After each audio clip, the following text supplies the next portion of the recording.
There is no disease that the medical writer has to describe which presents a more melancholy scene than the natural smallpox, as it very frequently occurs. Stated a medical textbook published in 1803.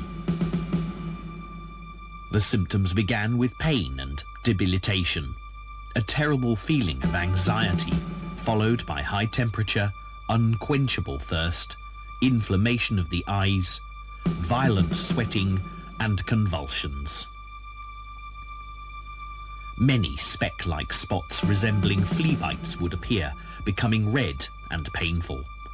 These then turned to pustules, accompanied by throat inflammation, salivation, and diarrhea. The eyelids would swell and stick together, causing loss of sight by the 7th day. The 8th day would find the spots full of yellow pus or fluid, which eroded the skin. Sleep was fitful and disturbed, with each morning bringing a horrid scene of gore mingled with corruption.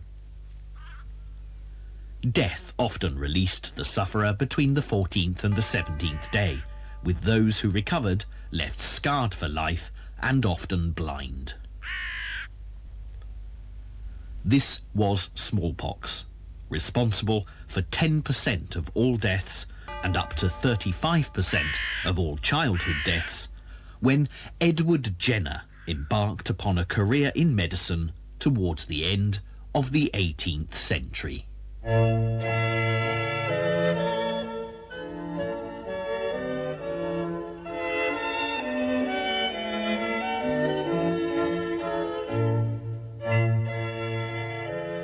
The country town of Berkeley in Gloucestershire has more claims to fame than anyone would expect at first glance.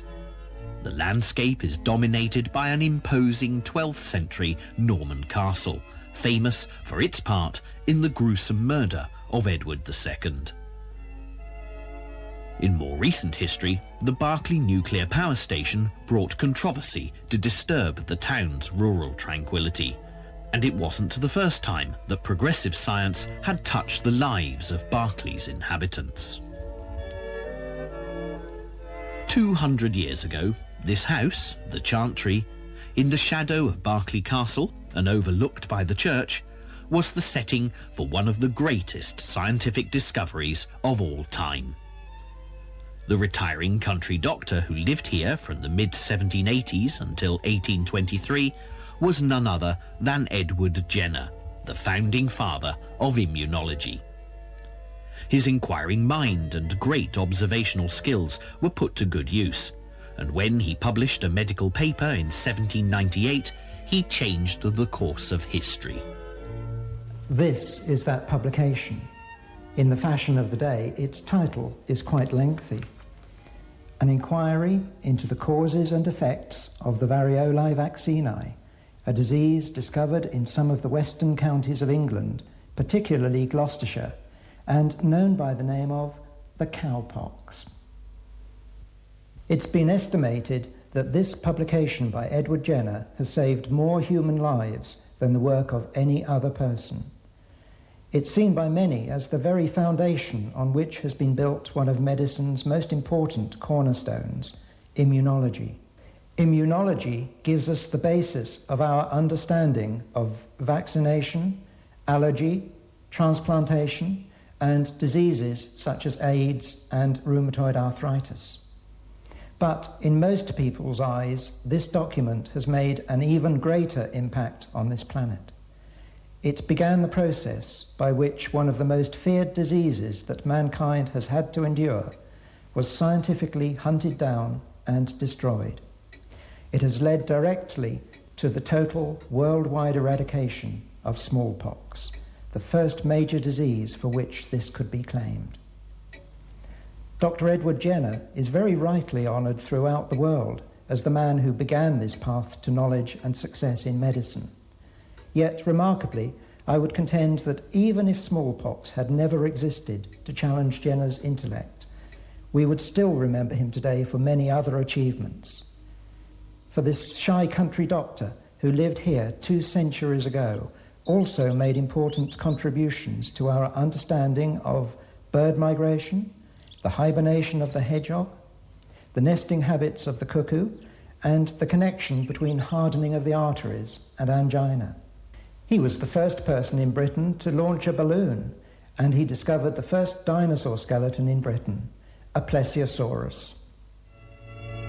Edward Jenner was born in 1749 at the Old Vicarage, Berkeley. His father was the Reverend Stephen Jenner, vicar of Berkeley, and his mother, Sarah, herself the daughter of a clergyman, suffered the terrible heartbreak of child mortality, an experience shared by many of their fellow parishioners. But by today's standards, Edward Jenner's childhood can only be described as tragic. 2 weeks before Edward was born, Sarah, heavily pregnant, had buried her fourth son, also named Edward, aged just 5 years. The fact that she'd lost another son at the age of 2.5 in 1736 would have made this even harder to bear, and whether the arrival of a second Edward was a consolation or a sad reminder of the little boy's loss, we can only guess. Certainly the surviving children, Mary 19, Stephen 17, Henry 13, Sarah 11 and Anne 8, were old enough to have felt the loss of a brother, and the girls would have been enlisted to help with the care of young Edward. Tragedy didn't strike the family again until the winter of 1754, when in October Sarah gave birth to a 9th child, a boy christened Thomas on the 8th, but buried the next day. Sarah died the following day, the 10th of October, aged 46. Stephen Jenner only outlived his wife by 2 months, dying on the 9th of December at the age of 52. Devastating as this was, it was nothing out of the ordinary for the time, and Edward, orphaned at the age of 5, was fortunate in having sisters to care for him and brothers to look after his financial needs. In 1757, Mary, the eldest sister, married the Reverend Charles Black, who had succeeded her father as Vicar of Berkeley. This coincided with the beginning of 8-year-old Edward's education. For all of his difficult start in life, Edward had enjoyed living in the country, having developed a keen interest in wildlife and fossils. It was an interest that would remain with him for the rest of his days. The Latin and Greek, which schools in Wootton Under Edge and Cirencester had to offer, came a poor second.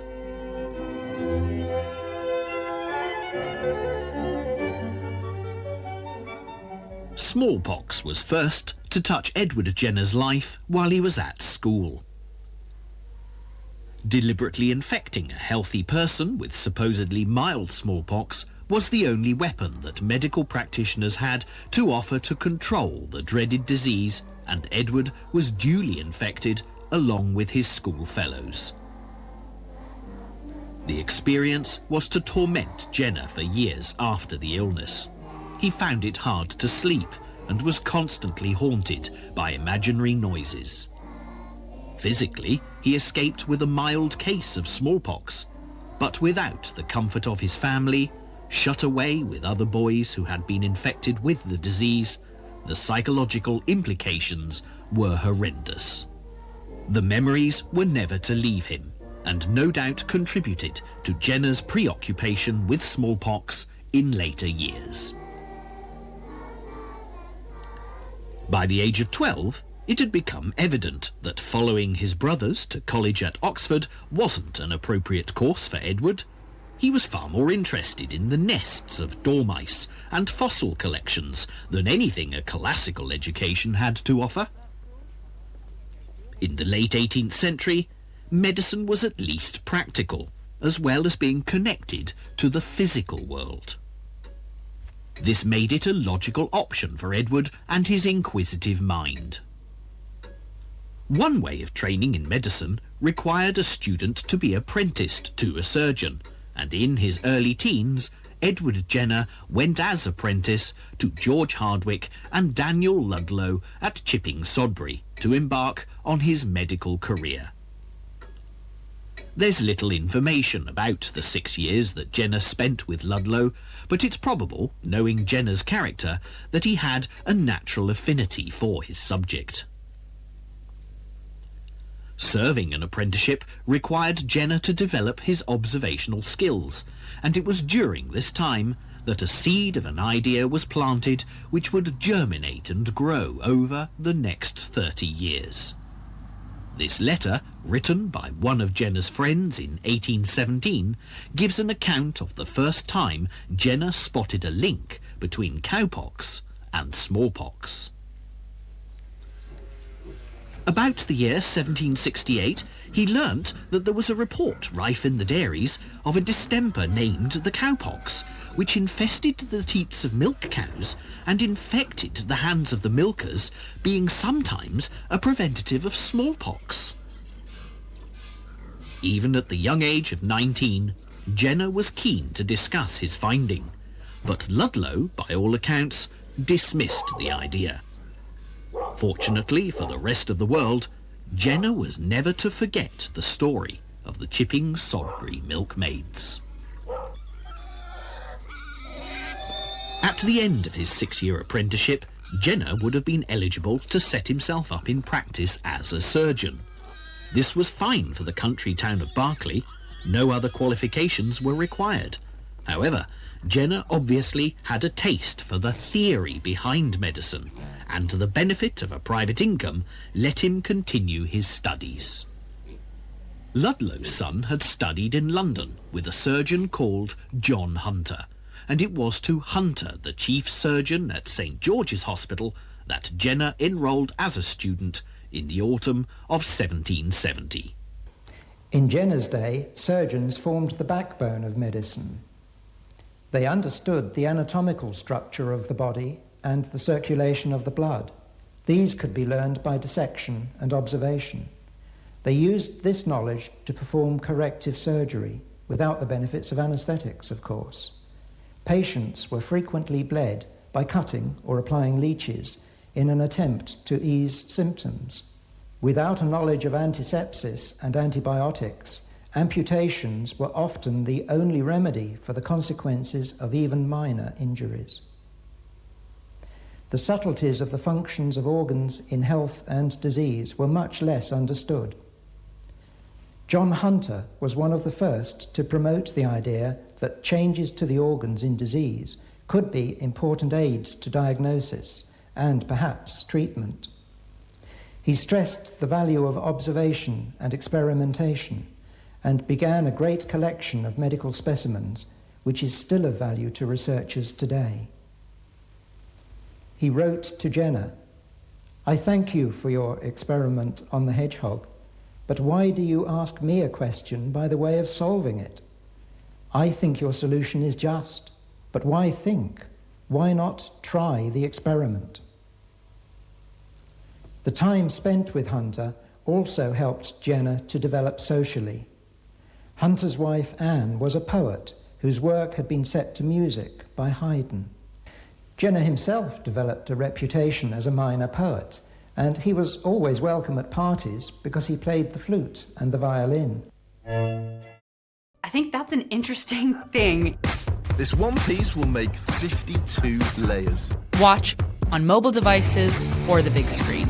All for free. No subscription required.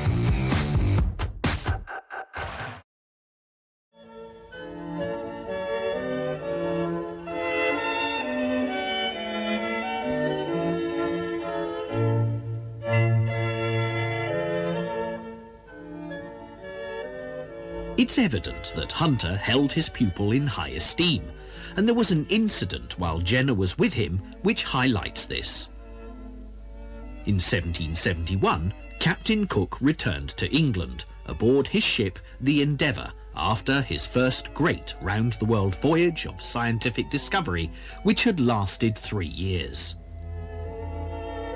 The chief botanist, Joseph Banks, known to John Hunter through the Royal Society, had brought back thousands of specimens, and hundreds of drawings by the ship's artist. These all needed cataloguing, and as Jenner was skilled in anatomical presentation and dissection, Hunter recommended his pupil to Banks. Joseph Banks seems to have been well pleased with Jenner's work, and when Captain Cook planned a second voyage, Banks asked Jenner to accompany him. Jenner declined the offer, telling a friend that he was very attached to the rural scenes and habits of his early youth, as well as feeling that he owed it to his family to return to Berkeley. This was precisely what he did, and at the age of 23, Edward Jenner may well have been the most qualified doctor that Berkeley could ever have boasted. He dealt with disease and fever, as well as the common digestive, skin and heart problems of the day.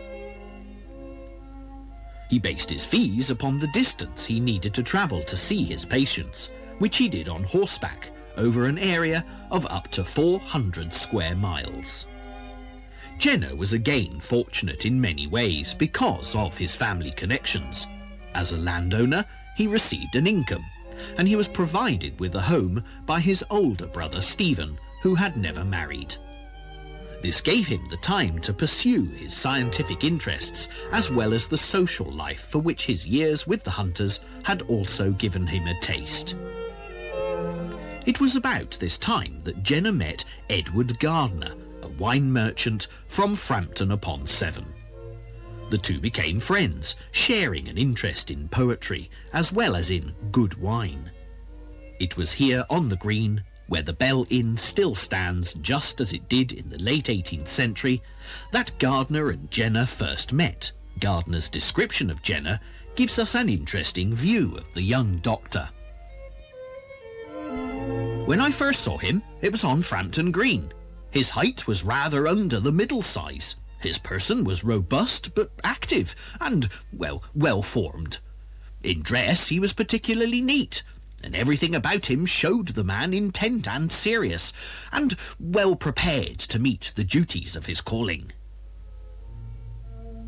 There are other clues to Jenner's character development, and one incident which happened in the early stages of his career back at Berkeley is most informative. Jenner was a guest at a large dinner party in Bath. A discussion arose about which part of the candle flame was the hottest. This is an account of what happened.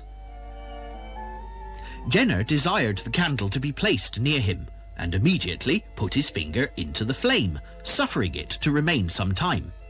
Next, he put his finger above it, but was obliged to snatch it away immediately. "This, gentlemen," said he, "is a sufficient test." Hunter's theory of experiment and observation had been put to good use.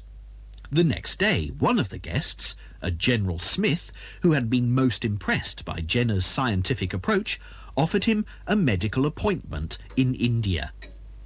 This would have been a wonderful opportunity for Jenner, but yet again he declined, preferring to remain in Berkeley rather than travel the world.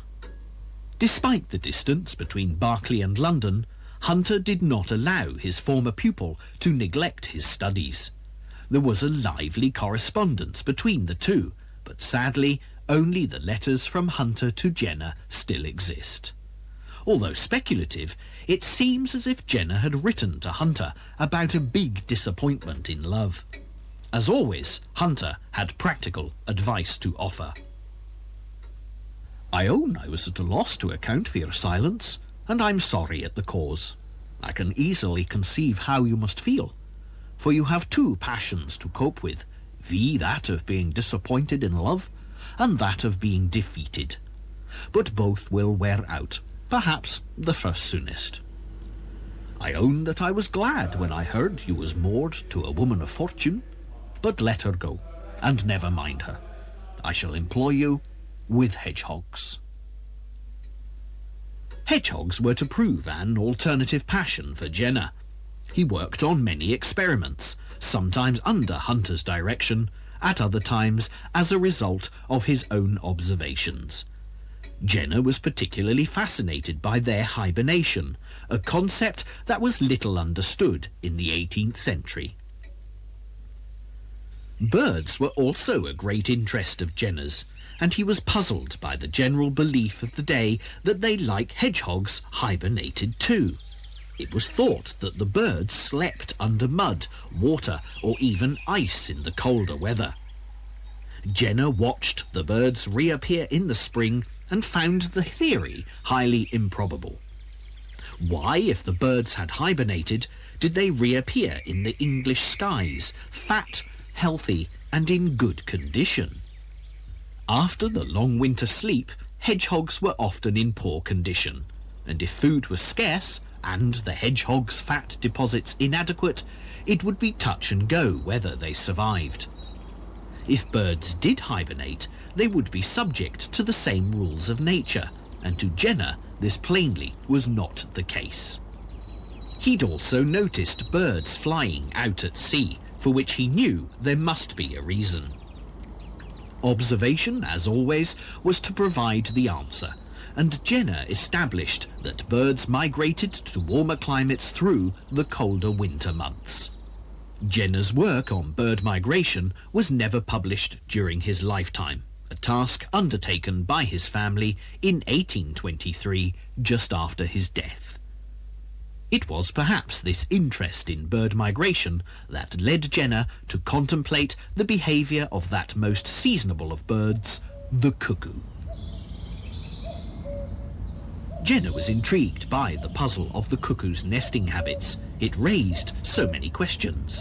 Why would cuckoo parents desert their own young? How were the rightful chicks removed from the nest? And why did the foster parents fail to notice their well-fed baby was not their own?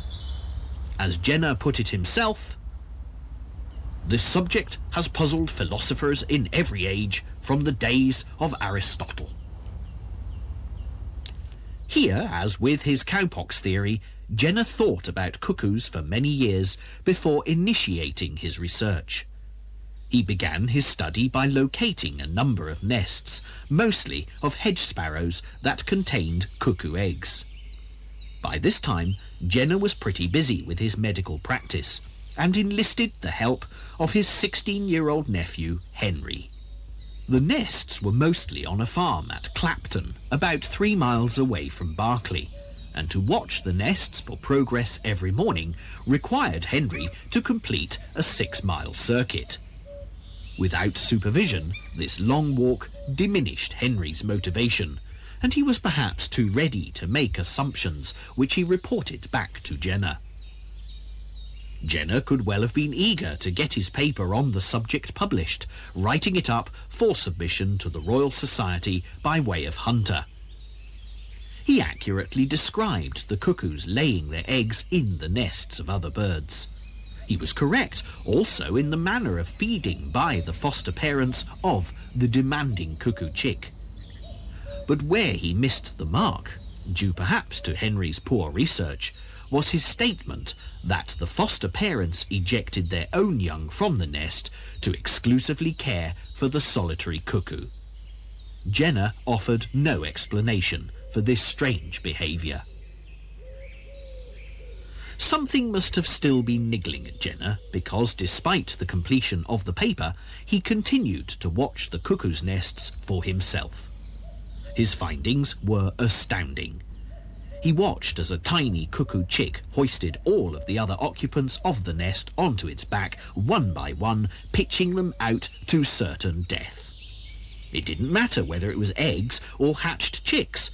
The results were the same. A single cuckoo chick remained in the nests. Jenner also described what happened when 2 cuckoo hatchlings were in the same nest. The contest was very remarkable.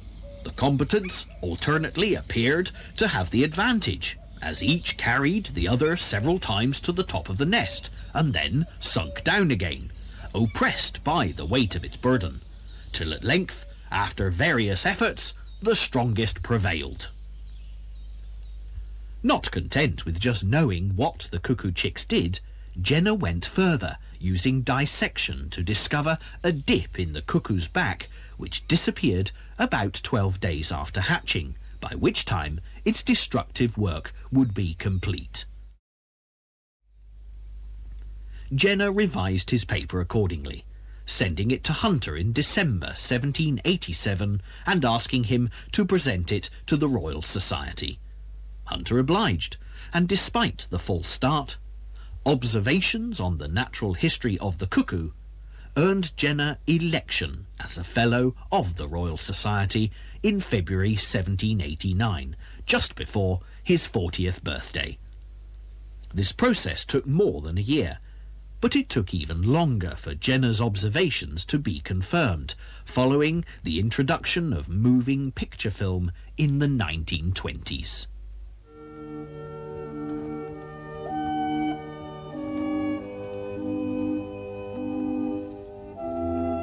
The range of Jenner's scientific interest was certainly broad, with the work of the French air ballooning Montgolfier brothers in the 1780s coming to his attention.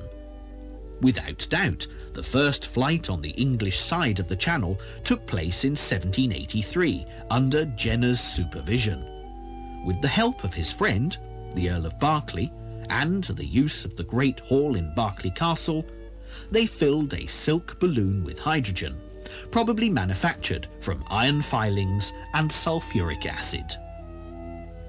It was launched successfully, landing at Kingscote some miles away, where the Kingscote family were present for its relaunch.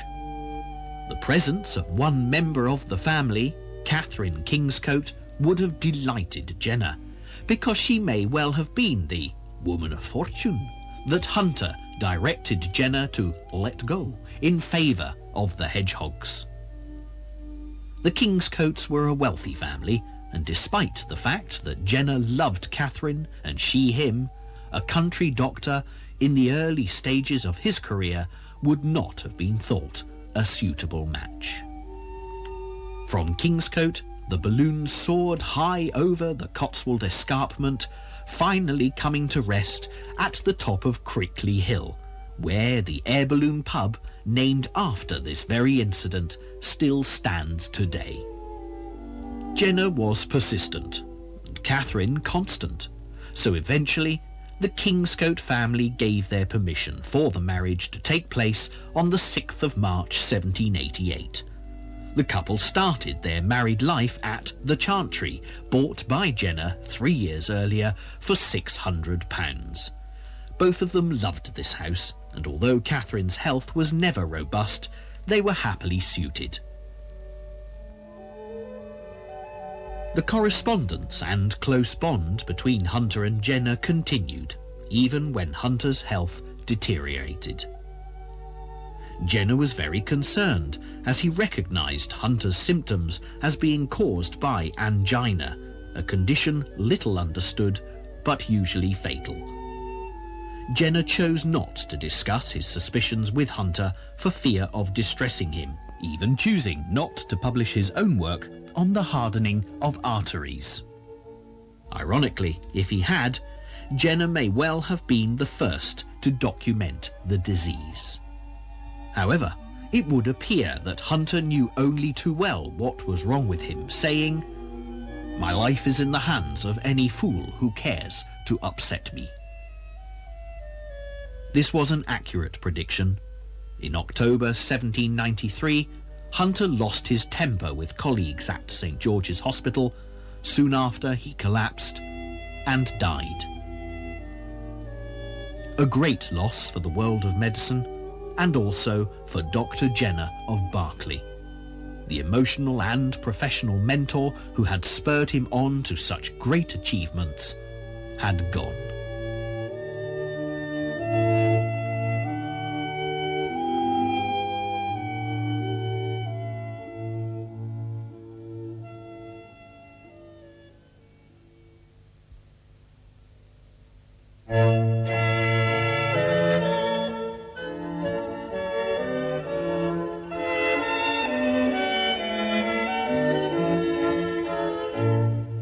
Without the direction of Hunter, Jenner was left to follow his scientific curiosity alone, and it wasn't too long before he returned to the subject of smallpox.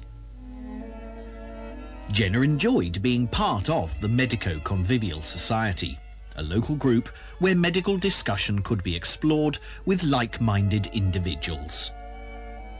By all accounts, smallpox and cowpox were never far from Jenner's thoughts, almost to the point of obsession. Not surprisingly then, that when a case of cowpox, actually quite a rarity, was reported in the area, Jenner took full advantage of it, following Hunter's advice to put theory to the test.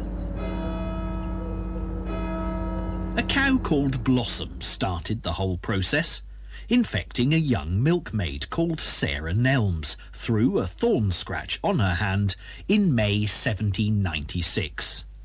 For Jenner, there was only one logical experiment needed to prove his theory that cowpox would offer protection against smallpox.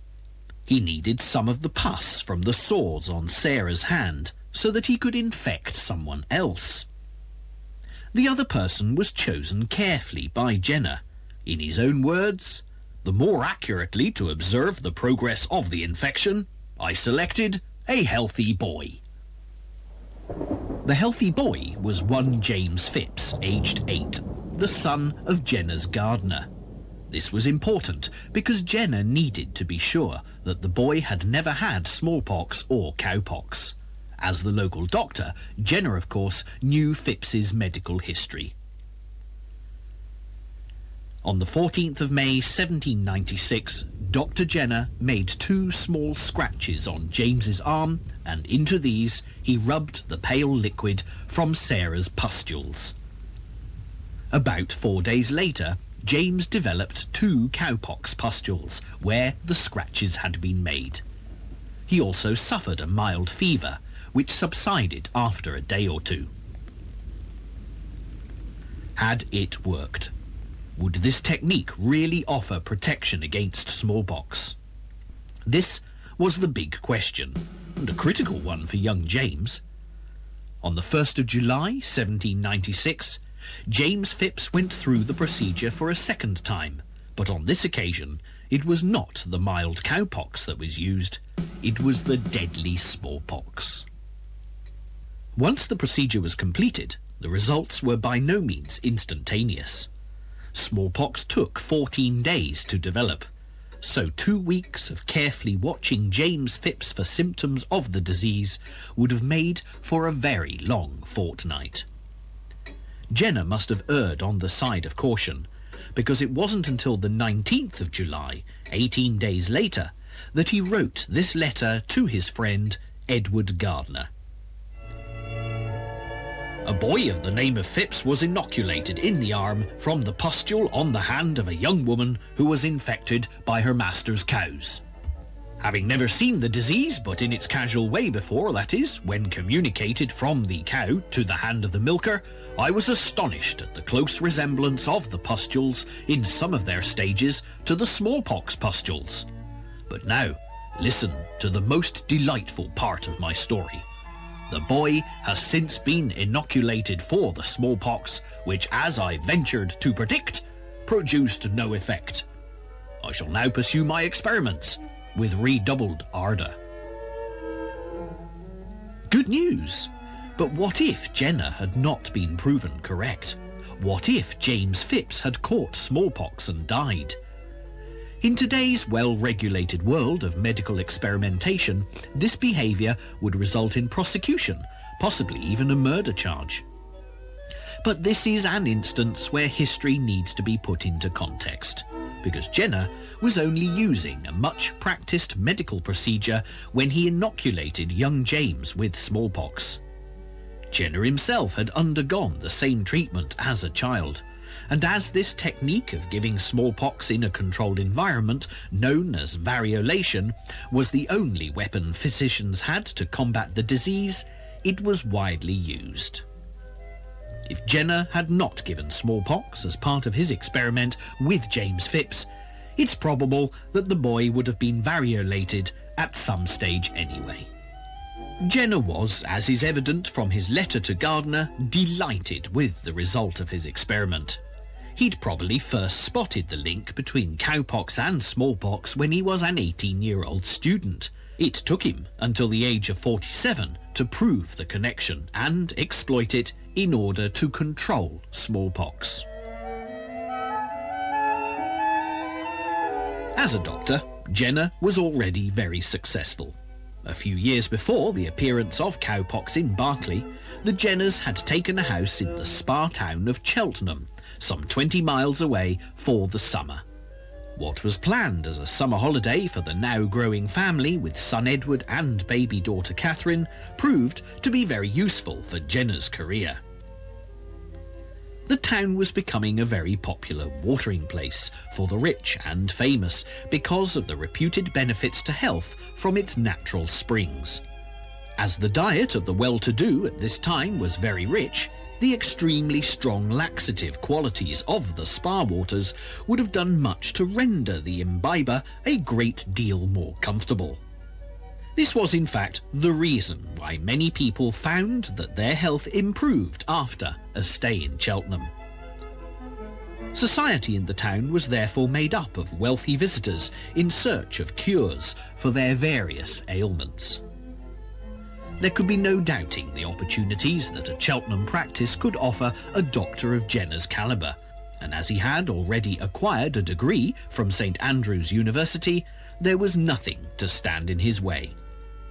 The house he took, 8 St George's Place, was built in 1795 and was described as being inhabited by families of the highest distinction.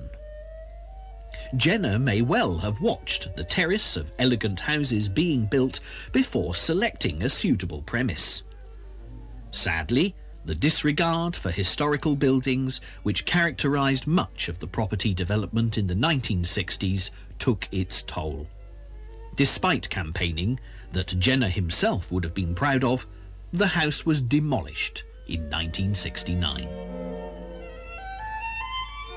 For Jenner, the great mental and social stimulation of the type he had experienced with the hunters back in his student days, available in Cheltenham, pleased him. Also, Catherine enjoyed Cheltenham life, and the family split its time between the beauty of the Berkeley countryside and sophisticated town life. The family had also increased its number with the birth of a second son, Robert, in 1797, a year after the vaccination of James Phipps. Vaccination, as a medical term, has since become a blanket title for any inoculation to give immunity against disease. Jenner used the word vaccination to clearly differentiate his use of cowpox against smallpox, as opposed to variolation, which described inoculation using smallpox. It did take some time for vaccination to emerge as the accepted term for Jenner's work. Cowpox inoculation, vaccine inoculation, cowpoxing, and vacciolation being some of the alternatives. Having been successful once with vaccination, Jenner was keen to test his theory more fully. The only problem was the lack of cowpox infections from which to obtain his vaccine. This was very frustrating, particularly as Jenner had been noticing other related pox-like infections. There was an outbreak of horsepox, which infected horses' feet, and Jenner saw a connection between this and cowpox. Jenner was aware that the men who handled the infected horses were sometimes called upon to milk the cows, with an outbreak of cowpox often being the result. Jenner speculated that horsepox was in fact the originating source of cowpox. Consequently, when 3 local men developed horsepox infections in March of 1798, Jenner again put observation to the test, taking infected material, which he used to vaccinate a child. The child developed the symptoms of cowpox, giving credence to Jenner's theory. However, shortly after, quite predictably, cowpox developed on the same farm that had suffered the horsepox infection. By the April of 1798, Jenner had sufficient cowpox material to start a programme of vaccinations. Jenner realised that by taking material from humans with cowpox, he eliminated the need to have infected cows always available. He began a series of transmissions from human to human, with the last recipient proving to be as resistant to smallpox as the first. At this stage, there were naturally patients who preferred the old, well-established method of variolation, which, as a doctor, Jenner would have administered throughout his career. It was one such case that helped to prove beyond doubt that vaccination really did work. Some years previously, Henry, Jenner's nephew, forgiven for the cuckoo research, and having trained as a surgeon apothecary, had become his uncle's assistant. Henry often performed vaccinations on Jenner's behalf, and when he vaccinated 7-year-old J. Barge, circumstances were to provide a first-class control experiment. Young J. Barge developed cowpox in satisfactory fashion, after which Henry variolated. At the same time, another patient requested variolation, and Henry obliged with the same batch of smallpox matter that had been used for J. Barge. When Edward Jenner saw the results, he would have been delighted at his assistant's work, because J. Barge withstood the smallpox infection, protected by his vaccination, but the unprotected patient, in Jenner's own words, developed smallpox in the usual regular manner. This case was to conclude Jenner's first pamphlet, presenting evidence that the Variolae vaccinae, a Latin name invented by Jenner meaning smallpox of the cow, could offer protection against smallpox.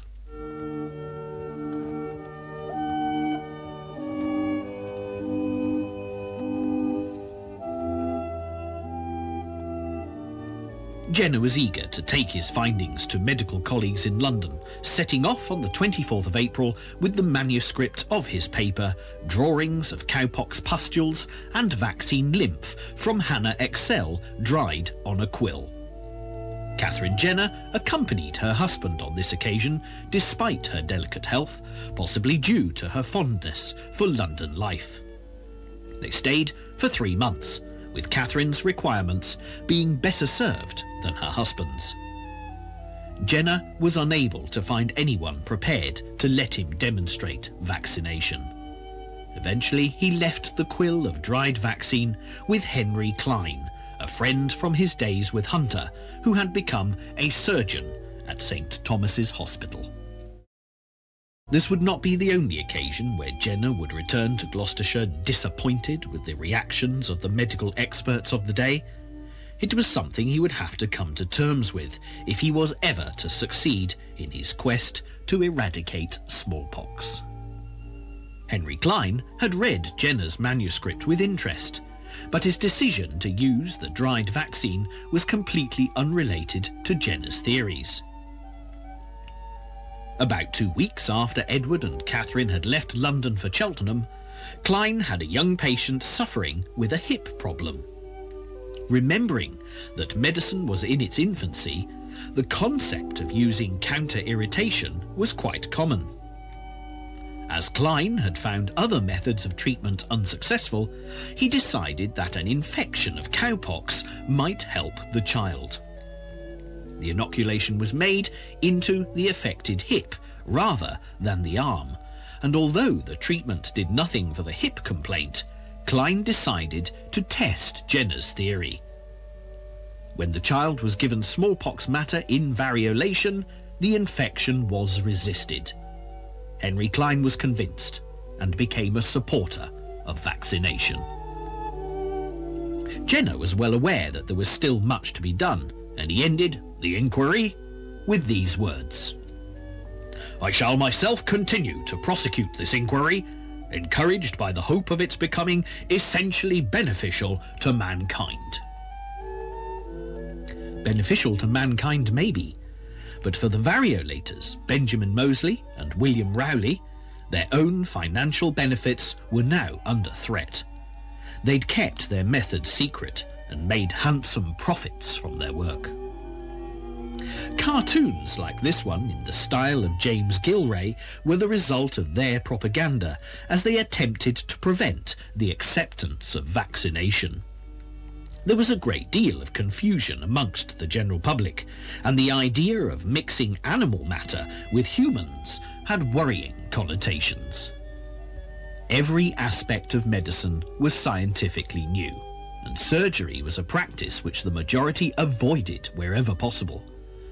Any treatment was viewed with suspicion because it often involved more discomfort than the original complaint. Disease was sometimes considered a retribution from God in an unforgiving religious climate. Syphilis was not surprisingly looked upon as such and was known as the Great Pox, differentiating it from the smallpox. This gives some explanation as to why a disease as appalling as smallpox should be so inadequately named. By comparison, the symptoms and the diabolical 18th century treatments of syphilis were devastating. At least a proportion of smallpox sufferers recovered. With syphilis, the outcome was more predictable. Jenner needed his theories to be proved by others, but this created problems which he had not anticipated. Typical of such problems were the experiments performed at the London smallpox and inoculation hospitals in 1799. Dr. William Woodville obtained cowpox material from an animal at a dairy in Gray's Inn Lane. He used it to inoculate 8 patients.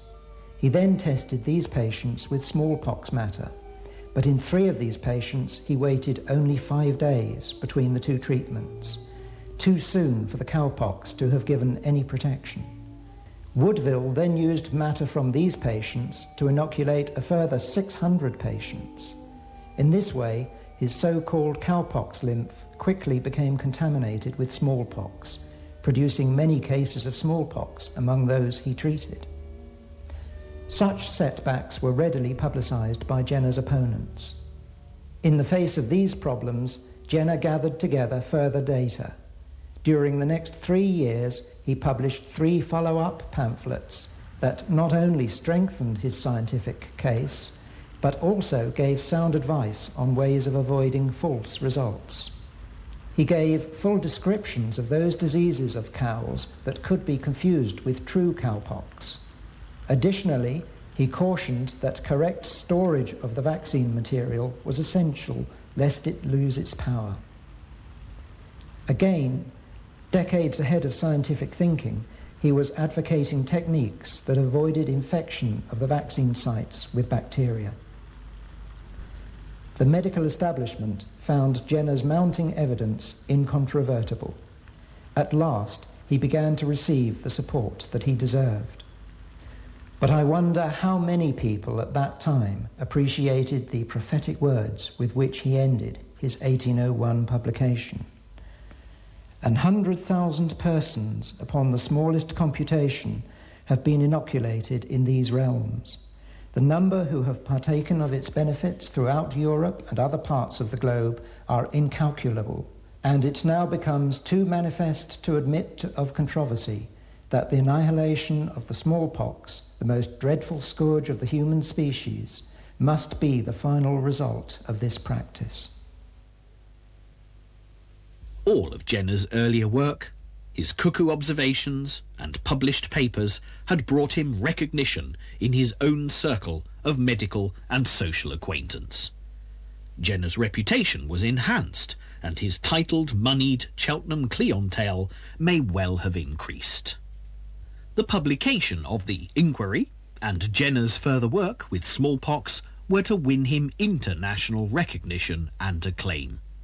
The country doctor, who had been thought lacking in sufficient standing to marry into the Gloucestershire gentry, was now consulted by the royal family. Any discomfiture that Jenner had felt at the personal nature of attacks against him would have been soothed by an invitation from George III to wait upon him at St. James's Palace. So it was that on the 7th of March 1800, the Earl of Berkeley presented his friend and neighbour Edward Jenner, dressed in velvet and girt with a sword, to the King of England. The implications of this honour, coupled with Jenner's reception at Carlton House, the court of the Prince of Wales, the future George IV, put Jenner in a position of favour whichever way the political wind was to blow. Despite this success, and the recognition Jenner received, life was by no means easy for him. Financially, Jenner was awarded £10,000 in 1802 by the government. England had been at war with revolutionary France and would later continue the conflict against Napoleon. Protecting the fighting forces against smallpox, whatever their nationality, would have been Jenner's only interest, and ironically, the French armies benefited greatly. It was pointed out at the time Jenner's award was made that as vaccination had saved the lives of perhaps 40,000 men, the Exchequer stood to gain about £200,000 in taxes that it would not otherwise have received. The sum of £10,000, although huge for the time, was insufficient for Jenner to continue his work in London. The expense of maintaining a London establishment away from his patients was prohibitive. Controversy was never far away, there being constant attacks on Jenner personally and professionally. The old dissenters, particularly the Variolator Rowley, claimed that the smallpox was a visitation from God, a controller of the population, and not to be interfered with. Others claimed that Jenner was not the first to discover vaccination, with Benjamin Jesty being put forward as the originator.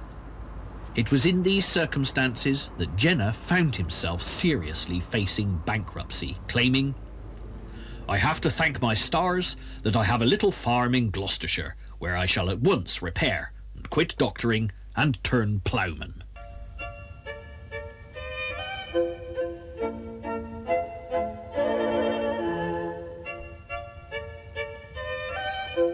Jenner didn't become a ploughman, but he did return to Gloucestershire, to his roots and his medicine.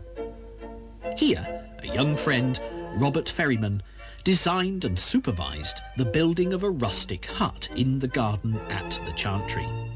Jenner named it his Temple of Vaccinia and used the room once a week to vaccinate the poor of Berkeley and the surrounding countryside.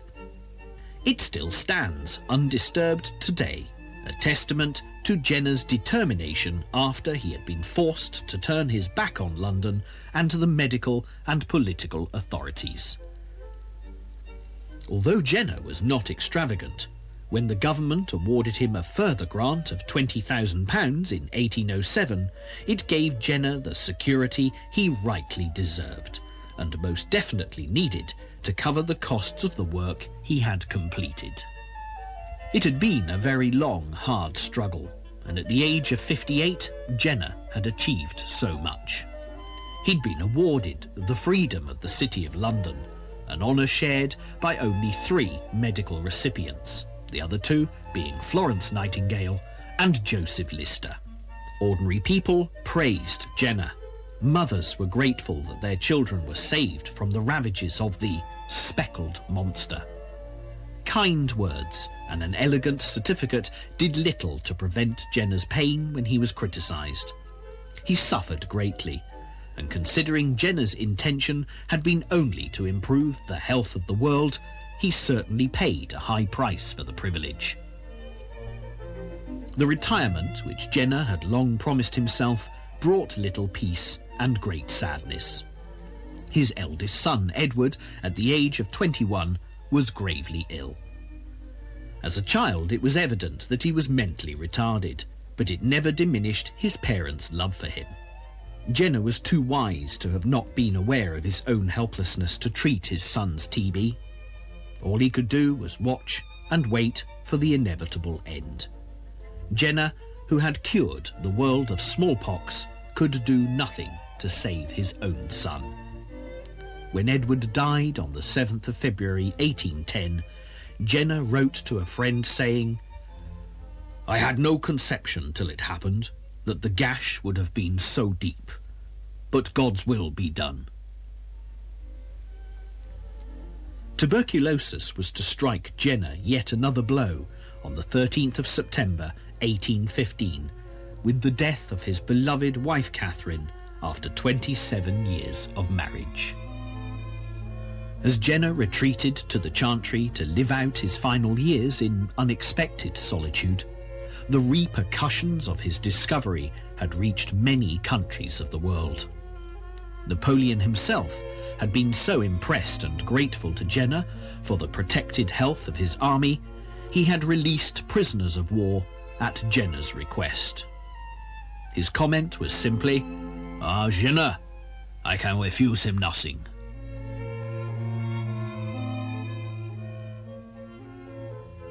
Edward Jenner continued his work as a doctor right to the last.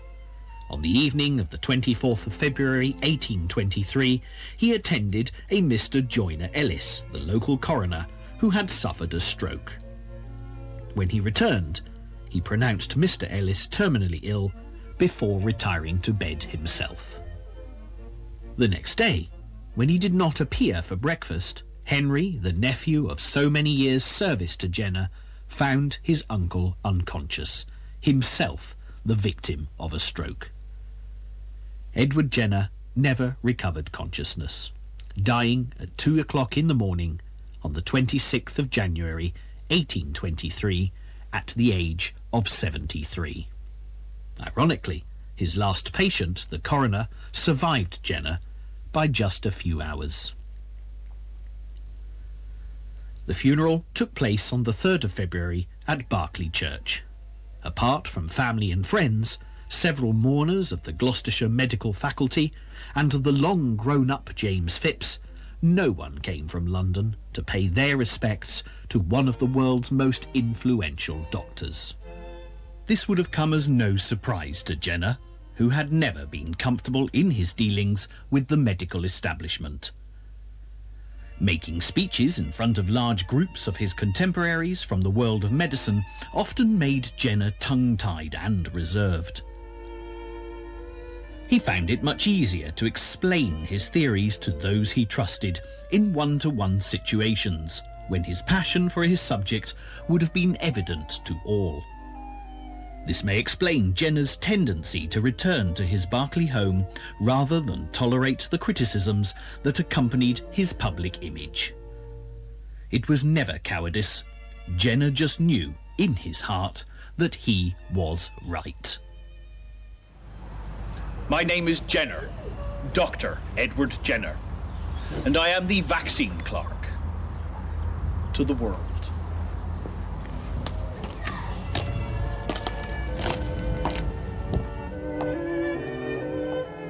It's easy, with the benefit of hindsight, to hypothesize about how Jenner should have handled the presentation of his great discovery for greater personal glory.